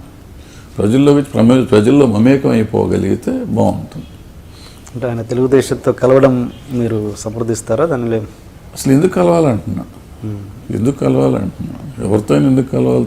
తను చేసుకోవచ్చు కదా, తనే చేసుకోవచ్చు. తను చేసుకుంటే బాగుంటుంది. చేసుకొని సరిగ్గా చేసుకుంటే డెఫినెట్గా బాగుంటుంది. వాళ్ళు కావాలి అంటే ఈ కొత్త ఆలోచనలు ఉన్నవాళ్ళు కావాలి, కొత్త తరం కావాలి. ఎంతకాలం ఈ పాత తరం ఆ కుర్చీలు వదిలిపెట్టని వాళ్ళంతా కూర్చుని ఆ కుర్చీల కోసం తాపత్రయపడే వాళ్ళు ఉండకూడదు. ఆ సమాజం బాగుపడదు, రాష్ట్రాలు బాగుపడవు, తెలుగు భాష బాగుపడదు. ఇది బాగుపడాలంటే డెఫినెట్గా కొత్త తరం కావాలి, కొత్త నాయకత్వం కావాలి, కొత్త మనుషులు రావాలి. సో కొత్త మనుషుల్లో డెఫినెట్గా ఎంతో కొంత ఆలోచన విధానం ఉన్న మనిషి పవన్ కళ్యాణ్. కానీ అతను ఈ దొంగాట్లు ఆడుకుంటాం మానేయాలి. అతను డైరెక్ట్గా పబ్లిక్లోకి వచ్చేయాలి. చేసుకోమని సినిమాలు చేసుకుంటే 10 రోజులు సినిమా చేస్తాడు, మిగతా 10 రోజులు ప్రజలకి ఇవ్వమనండి, తప్పలేదు. అంటే మన నెక్స్ట్ ఎలక్షన్స్కి మీ ఉద్దేశం ప్రకారం జనసేన పార్టీ రావాలేనా? వస్తే సంతోషిస్తాం, బట్ తను ఫుల్గా యాక్టివ్గా ఉండాలి, ఇట్లా కాదు. కానీ జనాలు అంటారుగా అప్పుడు మరి అప్పుడు మీకు నచ్చిన తెలుగుదేశం పార్టీ ఉన్నప్పుడు మళ్ళీ పార్టీ అవసరం ఏంటని. నచ్చిన పార్టీ అని ఎక్కడ నచ్చి ఎందుకు నచ్చే కదా వెళ్ళినట్టు కదా సపోర్ట్ చేయాల్సి వచ్చింది. వాళ్ళకి అవసరమైంది, ఇంటికి వెళ్ళి ఆయన అడిగాడు, ఇంటికి వచ్చాడు కదా, నేను మొహమాటానికి చేశాడు. Okay okay. అది కాకుండా ఇప్పుడు అక్కడ మీరు పవన్ కళ్యాణ్ దగ్గరికి పవన్ కళ్యాణే కాదు, నేనైనా మీరైనా వాడు మనం ఓట్లు వేసిన వాళ్ళైనా, అక్కడ 2 పార్టీలు వచ్చినాయి. కాంగ్రెస్ అనేది తుడుచుకుపోయింది అప్పుడు. జగన్ కానీ చంద్రబాబు నాయుడు కానీ. సో ఇద్దరిలో ఒకళ్ళని చూస్ చేసుకోవాల్సిన పరిస్థితి వచ్చింది. సో పవన్ కళ్యాణ్కి somehow lethargy towards Rajasekhar Reddy గారు కానీ లేకపోతే జగన్ కానీ ఉంది కాబట్టి he has no other alternative than to choose Chandrababu Naidu గారు. సో ఈవెన్ పబ్లిక్ కూడా అటో ఇటో చేశారు. అందుకే మీకు చాలా తక్కువ ఓట్ల మెజారిటీ వచ్చింది. 2 పార్టీలని కలిపితే 5 లక్షల లోపే ఓట్లు తేడా ఉంది. అంటే ఈక్వల్గా ఓట్ చేశారు ఇద్దరికి. అఫిషియల్గా చెప్పాలంటే 5 కోట్ల మందిలో 5 లక్షల ఓట్లు అంటే ఓట్లు కాదు అది. సో అఫిషియల్గా జగన్ కూడా మేము ముఖ్యమంత్రి అయినంత పని. నా లెక్క ప్రకారం ఈ పవన్ కళ్యాణ్ ఇటు సపోర్ట్ చేసి ఉండకపోతే ఓపెన్గా డెఫినెట్గా చంద్రబాబు నాయుడు వచ్చి ఉండేవాడు కాదు, జగనే వచ్చి ఉండేవాడు. సో అంత టిల్ట్ చేయగలిగిన మనిషివి నువ్వు రాష్ట్రానికి మంచి చేస్తానికి ఎందుకు ప్రయత్నం చేయవు అనేది నా బాధ. నీకు సినిమాలు చేయాలంటే సినిమాలే చేయి, గొడవ చేయబాకు, ఈ గోళ్ళలోకి రాబాకు, నువ్వు ఈ దరిద్రంలోకి రొంపిలోకి రాబాకు. రొంపిలోకి వచ్చావా ఆ రోజు ఎన్టీ రామారావు గారు చేసినట్టు మంచి వాళ్ళని ఎన్నుకో, మొత్తం రాష్ట్రం అంతా తిరుగు, మంచి వాళ్ళని తీసుకో, మంచి కుర్రాళ్ళతో కలువు, యంగ్స్టర్స్ని తీసుకురండి, రాష్ట్రాన్ని బాగు చేయండి. మీరు ఇప్పుడున్న పార్టీలలో ఏ పార్టీ మనిషి మీరు? అసలు అన్ని రొంపులు ఆ పార్టీల గురించి మాట్లాడతాం అనవసరం. నేను ఏ పార్టీ మనిషిని కాదు. ఓటేస్తారా మీరు? నా నోటాకేసా. ఇప్పుడు మరి అంతకుముందు అంతకుముందు కూడా తక్కువ ఓట్లు, 1-2 సార్లు లోక్సత్తాకి వేసాను, 1-2 సార్లు. కమ్యూనిస్ట్ పార్టీ లేవు కదా ఇక్కడ ఉన్నాయి, భావాలతో ఉన్నవాళ్ళు కదా. మరి మీరు పాలిటిక్స్కి వచ్చే ఉద్దేశం ఏమైనా ఉందా? ఇప్పుడు పాలిటిక్స్ రొంపి అని చెప్పి పాలిటిక్స్లోకి వెళ్తే పాలిటిక్స్లో ప్రాబ్లం ఏంటంటే, పాలిటిక్స్ మా ఛాంబర్ లాంటిది చిన్న ఆర్గనైజేషన్స్లోనే చూస్తున్నాం. ఇప్పుడు మనం సమాజానికి ఏదో చేద్దామని మనం రావాలి. ఒకప్పుడు రాజకీయాలు కానీ ఏదైనా ఆర్గనైజేషన్స్ కానీ త్యాగంతో కూడుకున్నాయి. మనం త్యాగం చేస్తాం, మన లైఫ్ సాక్రిఫైస్ చేయటం, లేకపోతే మన కెరియర్ని సాక్రిఫైస్ చేసి ఇట్లోకి వస్తాం. ఇవాళ ఇవన్నీ ప్రొఫెషనల్ డబ్బు సంపాదించే మెషిన్లు అయిపోయింది. రాజకీయాల్లో రావటం డబ్బు సంపాదిస్తానికి, అంటే జనాన్ని మోసం చేయడానికి రావాలి. సో ఒక పక్కన అది చెప్తూ మళ్ళీ దాంట్లోకి వెళ్ళి ఎవరిని మోసం చేద్దామని, ఇంకా ఇప్పుడు నాకు మోసం చేసి సంపాదించుకోవాల్సినంత అవసరం లేదు. అలా కాదుగా మరి. ఇప్పుడు ఒకే ఒక్కటి సినిమాలో అన్నట్టు అలా అందరూ అనుకుంటూ పోతే మరి ఎవరెవరు ముందుకు రావాలి? అవ్వదు, సమాజం మారదు. అంటే ఒకే ఒక్కడు సినిమా కాబట్టి సరిపోయింది. ఆ ఒకడొచ్చి రూల్ మారుస్తానికి సరిపోతుంది. వాళ్ళు ఒకడొచ్చి రూల్ మార్చలే పరిస్థితి లేదు. ఎందుకంటే మన కాన్స్టిట్యూషన్ కానీ మన రాజకీయంగానే అట్లా కుదరదు. వాళ్ళు ఒక పార్టీ రాగానే పార్టీ మారదు. ఎందుకంటే ఐఏఎస్ ఆఫీసర్ ఉంటారు, బ్యూరోక్రసీ ఉంటుంది, బ్యూరోక్రసీ కింద ఇంకోటి ఏదో ఉంటుంది. ఇవన్నీ అవ్వాలంటే ఒక కాగితంతో అయ్యే పని కాదు, అంత ఈజీ అయిన పనులు కాదు. వచ్చేవాడు నిజంగా ఒకే ఒక్కడు అంత గొప్పవాడు వస్తే రావచ్చు. అటువంటి వాళ్ళు అవుతారేమో వీళ్ళందరినీ ఆశిస్తే వీళ్ళు అవట్లేదు. మనం ఏం చేస్తాం దానికి? చూద్దాం, పవన్ కళ్యాణ్ గారు అవుతారేమో. ఓకే. ఇట్లా ఉంటే కాదు, డెఫినెట్గా వచ్చి చేస్తే బాగుంటుంది. డెఫినెట్గా అంటే ఆలోచన ఉన్న మనిషి రావాలి, ప్రజల్లోకి వచ్చేయాలి. ఓకే. వచ్చేస్తే డెఫినెట్గా అవుతుంది.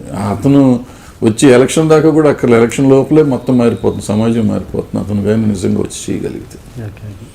ఏదైనా చేయగలరు అతను. అంటే అతనికి ఉన్న ఫాలోయింగ్ మంచి చేస్తా ఉంటే మొత్తం ప్రజలంతా వాళ్ళు ఎమ్మటుంటారండి. ఎవరైనా ఉంటాం, మనమైనా వెళ్ళిపోతాం కదా వెనకాల పడి. అదే బాలకృష్ణ గారి మీద మీ అభిప్రాయం ఏంటి పొలిటికల్గా? పొలిటికల్గా నాకు కాదు కానీ మనిషిగా నాకు ఇండస్ట్రీ మొత్తంలో బాగా నచ్చిన మనిషి బాలకృష్ణ. అతను పొలిటికల్గా వచ్చి మంచి పని చేశారంటారా, లేకపోతే సేమ్ పొలిటికల్గా దీంట్లో కొట్టుకొచ్చిన మనిషి తప్ప రాజకీయం మన ఉన్న పొలిటికల్ ఎరీనా సీన్లో వచ్చేసిన మనిషి తప్ప పొలిటికల్గా బాలకృష్ణ పెద్దగా అంత ఉంటుందని నేను అనుకోను. అంటే నాకు యాక్చువల్గా అతనితో పెద్ద పరిచయం లేదు, ఎక్సెప్ట్ మన సినిమా ఇండస్ట్రీ ప్రోగ్రాంలతో పరిచయం. బట్ సినిమా ఇండస్ట్రీ ప్రోగ్రాంలు అన్నింటిలోకి నేను అందరి హీరోల కంటే అతనితో సినిమా ఆర్టిస్ట్గా నాకు చిరంజీవి వాళ్ళతో బాగా క్లోజ్ కానీ అతనితో క్లోజ్ కాదు. బట్ ఒక డిసిప్లిన్, ఓ పద్ధతి చూశాను నేను ఏ ప్రోగ్రాంలో చేసినా కానీ. అతను నేను హీరోని అనే ఫీలింగ్ ఎప్పుడూ ఇవ్వలే మాకు. ఎందుకంటే నేను I used to organize all the programmes, cultural ప్రోగ్రామ్స్కి వెళ్ళి టైం స్లాట్లు అవి ఇవ్వటం కానీ లేదని చెప్తే ఏదైనా కానీ ఫోన్ చేసి భరద్వాజ్ గారు నేను ఇంటికి రావాలి, ఎప్పుడు రమ్మంటారు అని మనం టైం ఇస్తే టైం కంటే 10 నిమిషాలు ముందు వచ్చి కూర్చునే మనిషి అతను. సో వెళ్ళేటప్పుడు కూడా పర్మిషన్ తీసుకునేటప్పుడు అతను స్టేచర్కి మన అడగాల్సిన అవసరం, నా స్టేచర్ నేను చాలా ఇంతవాడిని, నన్ను అడిగి చేయాల్సినంత ఉండదు ఏ హీరో అయినా కానీ. బట్ ఆ డిసిప్లిన్ అనేది అడిగాడు కాబట్టి గొప్పోడు, అడగనోడు దుర్మార్గుడు అని కాదు, ఓ డిసిప్లిన్ అనేది. కొంతమంది హీరోలు ఉంటారు, నేను వచ్చేటప్పుడు ఖాళీకి ఎందుకు లేదు అంటారు. నీకు టైం, ఇప్పుడు మనం 100 మంది హీరోలు పనిచేస్తుంటారు, 100 మంది హీరోయిన్లు పనిచేస్తున్నారు అక్కడ. సో నేను పలానా చిరంజీవి గారు ఈ టైంకి వస్తారు, పవన్ కళ్యాణ్ ఈ టైంకి వస్తాడు, బాలకృష్ణ ఈ టైంకి వస్తాడు అంటే చిరంజీవి టైంకి బాలకృష్ణ వచ్చి ఆ చిరంజీవి ఎట్ట చేస్తాడు నేను చేయాలంటే అది కరెక్ట్ కాదు కదా. సో చిరంజీవి టైంకి చిరంజీవి రావాలి, బాలకృష్ణ టైంకి బాలకృష్ణ, పవన్ కళ్యాణ్ టైంకి పవన్ కళ్యాణ్ రావాలి. అట్లా ఉంటేనే నాకు సర్దుకుంటూ పోతాను. సో ఇటువంటివన్నీ లేకుండా ఏ హ్యాసిల్ లేకుండా చేసే మనిషి నాకు బాలకృష్ణ. అవైలబిలిటీ, ఫోన్ కొట్టగానే దొరికే మనిషి బాలకృష్ణ. కాబట్టి నాకు సంభవ సినిమా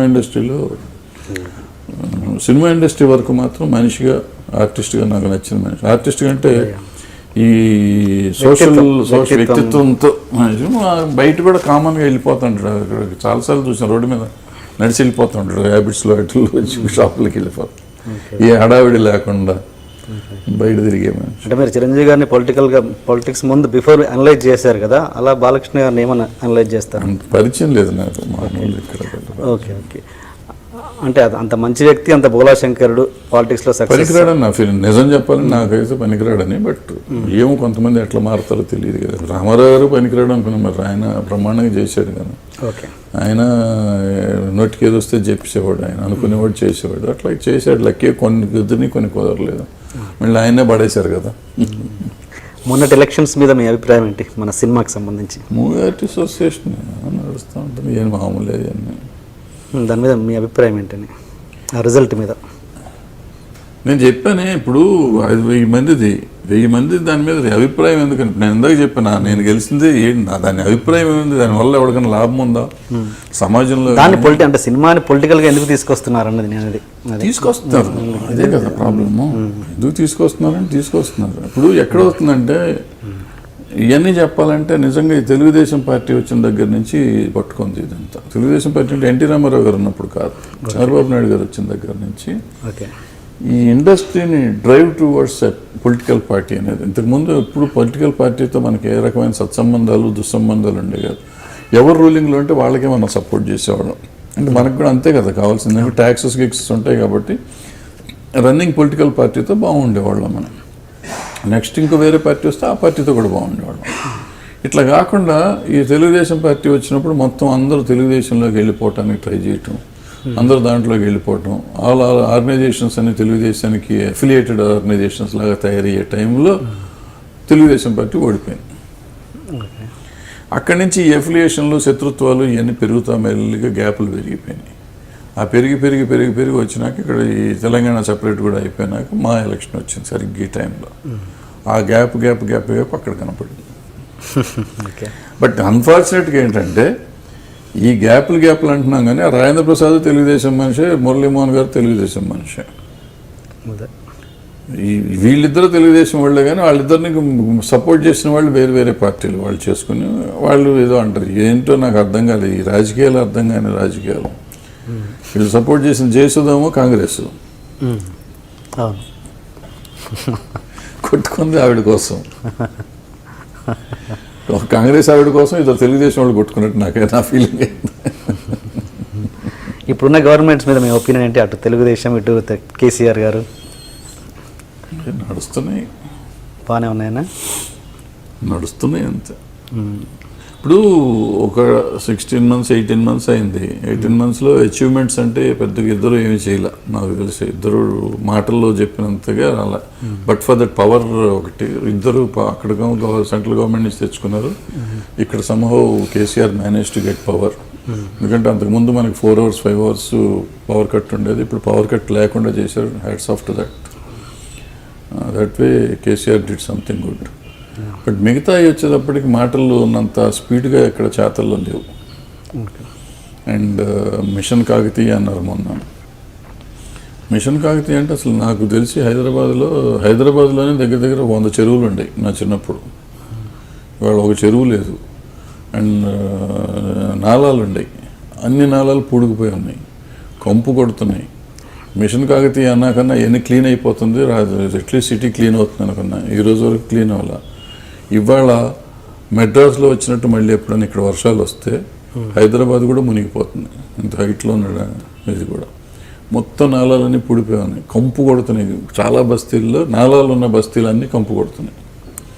మాకైతే ఇక్కడ మన జూబ్లీహిల్స్ నుంచి బేగంపేట దాకా నాలా పోతుంది ఒక నాల. ఆ నాలా మొత్తం ఇక్కడి నుంచి మీరు అమీర్పేట బేగంపేటకి వెళ్ళేదాకా మీరు నాలా వెళ్ళండి. ఇక్కడ ఏ దగ్గర నాలా ఉన్నా కంపు కొడుతూ ఉంటుంది, ఫుల్ పూడిపోయి వాసన వస్తుంది. అది యాక్చువల్గా రెయిన్ వాటర్ డ్రైన్ అండి. రెయిన్ వాటర్ డ్రైన్లో డ్రైనేజ్ కలిపారో, ఈ హోటల్లో వచ్చినాయి కొన్ని నాళ్ళు కలిపారో, చెత్త చెదారం వేసి మొత్తం పూడిపోయింది. ఇటువంటిది ఆల్మోస్ట్ అన్ని డ్రైన్స్ ఇదే పొజిషన్లో. సిటీలో కొన్ని 100 డ్రైన్లు ఉన్నాయి, రెయిన్ వాటర్ డ్రైన్స్. అన్ని డ్రైన్స్ అన్నిట్లోనూ కబ్జాలు అయిపోయినాయి. ఈ ఇళ్ళు కట్టేశారు, నీళ్లు పోవటానికి దారి లేదు. సో ఇవన్నీ చేశారు, ఇవన్నీ సరిచేయాలి. ఇప్పుడు మిషన్ కాకతీయ అంటే 4 చెరువులు చేసేసి మిషన్ కాకతీయ అంటే సరిపోదు. సో అన్ని చోట్ల బాగు చేసుకుంటూ రావాలి. అది చేసుకుంటూ వస్తే హుస్సేన్ సాగర్ డ్రింకింగ్ వాటర్ చేస్తాం. డ్రింకింగ్ వాటర్ చేయాలంటే ఇప్పుడు ఈ నాళాలన్నీ ఎవరు చేయాలి? ఈ నాళాలు ఎక్కడికి పోతాయి? ఊరికి పేపర్ మీద చెప్పేసి ఊరుకుంటే కాదు, స్టార్ట్ చేయాలి. ఆల్రెడీ మిషన్ కాకతీయ స్టార్ట్ అయ్యి 1 year ఆల్మోస్ట్ 8 months అవుతుంది. 8 months అయినాక మరి డ్రైన్ సంగతి ఎందుకు పట్టించుకోవట్లేదు ఎవరు? నాకు తెలిసిన డ్రైన్ కాబట్టి నేను చెప్తున్నాను, తెలిసినవి కాబట్టి. ఇట్లా ఆలోచిస్తూ ఉంటే 100 ఉన్నాయి.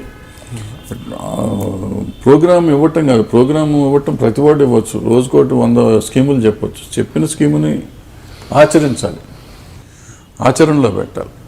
అది పెడతాం అనేది ఇంపార్టెంట్. ఈవెన్ అక్కడ కానీ ఇక్కడ కానీ. ఇప్పుడు అక్కడ అమరావతి అంటున్నారు, అదే చంద్రబాబు నాయుడు గారు ఇక్కడ హైదరాబాద్ నేను డెవలప్ చేశానంటారు. ఇవాళ హైటెక్ సిటీ డెవలప్మెంట్ అంటే నేను పెద్ద ఇదే ఇంపార్టెంట్ కదా. ఇంకా పాత సిటీని కొత్తగా డెవలప్ చేయాలంటే కష్టం, చేయలేరు, వదిలేసాం. హైదరాబాద్ చుట్టుముట్టు దిల్సుఖ్ నగర్ అనుకోండి, కుకుట్పల్లి అనుకోండి, ఇటు హైటెక్ సిటీ కొత్తగా వచ్చిన సిటీ అనుకోండి, మీరు ఎక్కడన్నా నడవగలరా? నడిచే అంత ఏరియా ఎక్కడన్నా ఉందా? నేను డెవలప్ చేశాను హైదరాబాద్ని అని చెప్పే చంద్రబాబు నాయుడు గారు సమాధానం చెప్పగలరా దీనికి? ఇప్పుడు ఎక్కడ డెవలప్మెంట్? మీరు హైటెక్ సిటీ కొత్త సిటీ మనం చేసాము, అక్కడ డెవలప్మెంట్ అంటారు.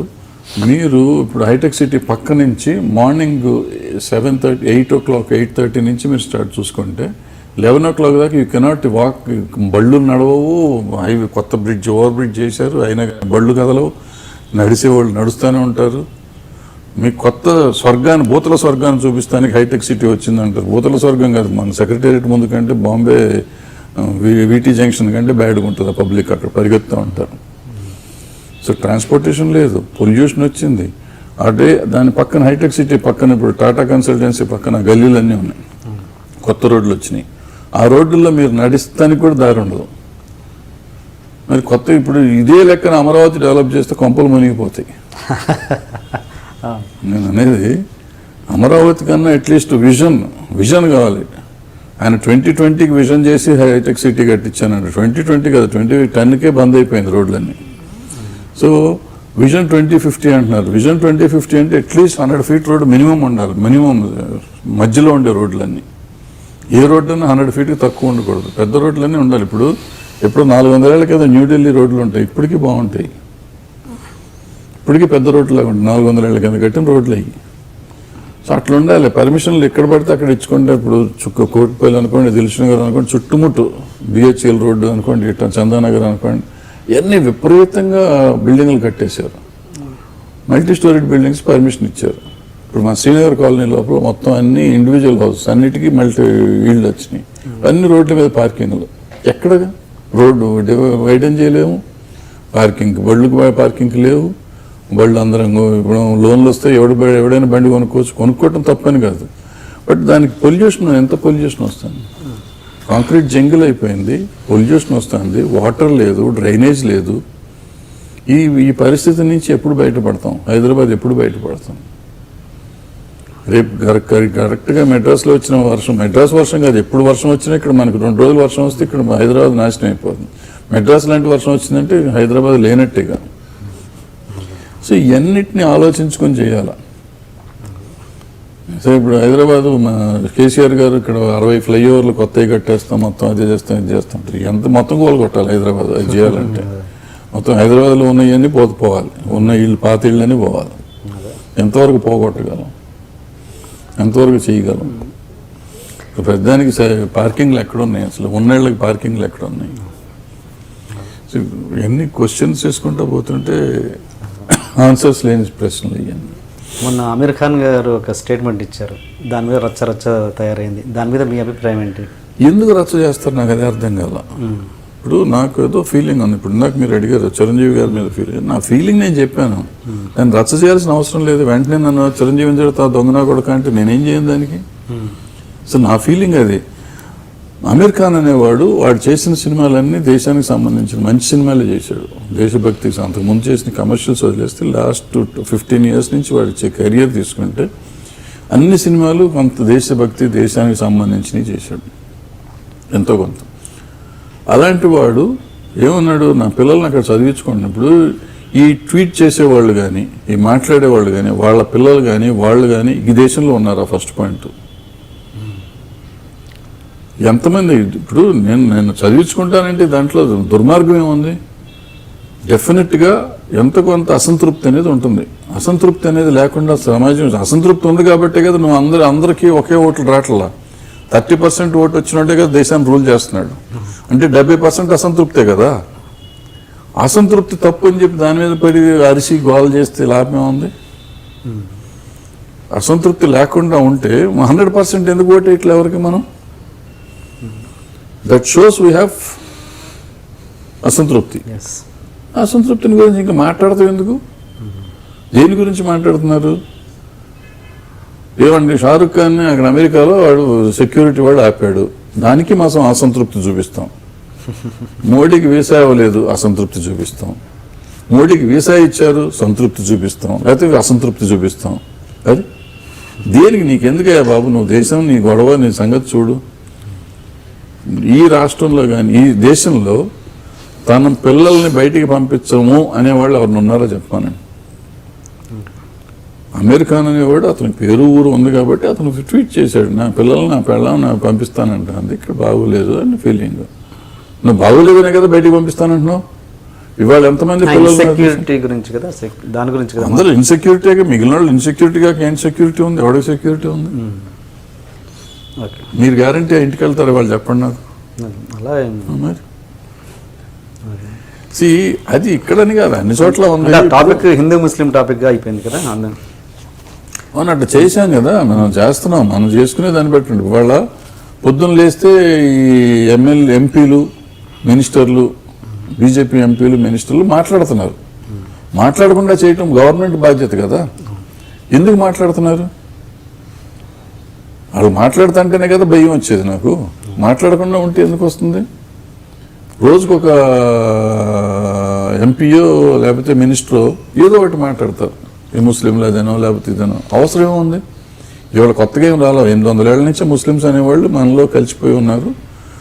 లేదు అనుకుంటే ధైర్యంగా హిందూ కంట్రీ అని డిక్లేర్ చేయండి. ఎవడు కొట్టాడు మిమ్మల్ని? 2/3 మెజారిటీ ఇచ్చేసరిగా ప్రజలు, మొత్తం మెజారిటీ ఇచ్చారుగా మీకు.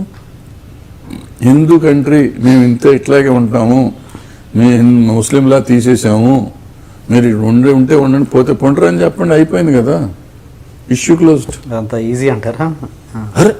మరి కానప్పుడు రోజు ఎందుకంటే ఆయన కెలుగుతారు? ఇప్పుడు కలిసి ఉన్న వాళ్ళని కెలకటం తప్పుగా.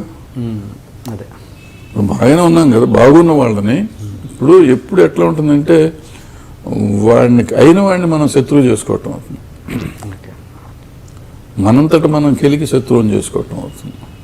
ఇప్పుడు నష్టం అమీర్ ఖాన్కేగా, జనాలకి ఏముంది? అమీర్ ఖాన్కి ఏం నష్టం ఉంటుంది? సినిమా వాళ్ళకి అసలు ఏ నష్టం ఉండదు. సినిమా మీద ఏం ప్రభావం పడదంట? ఏం పడదు, ఎట్టి ప్రమాదం పడదు. ఇంకా ఇన్ఫాక్ట్ అది ఇప్పుడు 300 కోట్లు 400 కోట్లు చేస్తుంది ఈసారి, చూడండి మీరు. అంతేనా? అసలు సినిమా వాళ్ళకి ఎప్పుడు కాంట్రవర్సీ వస్తే ఇంకా మంచిది అవుతుంది తప్ప చెడేం జరగదు. ఓకే సరే సార్, ఫైనల్ లాస్ట్ క్వశ్చన్, మీ ఇప్పటివరకు మీ జర్నీలో ద హ్యాపీయెస్ట్ మూమెంట్ ఏంటో చెప్పండి. చిత్రపురి కాలనీ సెక్రటరీగా ఉన్నప్పుడు ఇల్లు కట్టాలి అని తాపత్రయపడ్డాను. అవ్వాలి నా కళ మొదటి నుంచి ప్రభాకర్ రెడ్డి గారు పెట్టినప్పటి నుంచి. కానీ ఇది అవ్వదేమో అని ఒక బెంగపడుతున్న రోజుల్లో ఈ మధ్య ఓపెనింగ్ అయింది. ఇప్పుడు దగ్గర 3000 మంది అందులో ఆల్రెడీ ఉంటున్నారు. అది చూస్తే మాత్రం నిజంగా హ్యాపీయెస్ట్ మూమెంట్. ఎందుకంటే నా కళ మేజర్గా కళ, అది ఒక కళ నెరవేరినట్టు feeling. So I'm very happy that society ఇండస్ట్రీలో ఇవాళ ఇళ్ళు వచ్చినాయి.